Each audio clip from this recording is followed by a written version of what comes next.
বাড়ির উঠানে লুকিয়েছিল প্রকাণ্ড সাপ। ভয়ঙ্কর সরীসৃপকে খালি হাতে ধরে মাফলারের মতো গলায় জড়ালেন ৭০ বছরের বৃদ্ধা।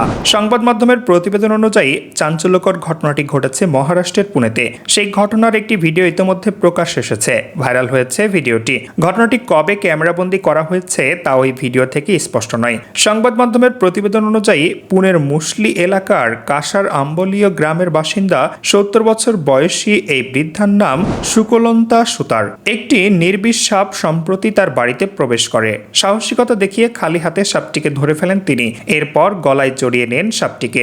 নির্বিষ সাপটিকে নিয়ে সচেতনতা বৃদ্ধির জন্যই তিনি এই কাণ্ড ঘটিয়েছিলেন বলে জানিয়েছেন সুকলন্তা। ভাইরাল ভিডিওয় দেখা গিয়েছে একটি বাড়ির উঠানে একটি কার্ডবোর্ডের পিছনে লুকিয়ে রয়েছে বিশালাকার একটি সাপ। বাড়ির সদস্য এক বৃদ্ধা কার্ডবোর্ডের পিছন থেকে খালি হাতে টান দিয়ে সাপটিকে বাইরে বার করে আনেন।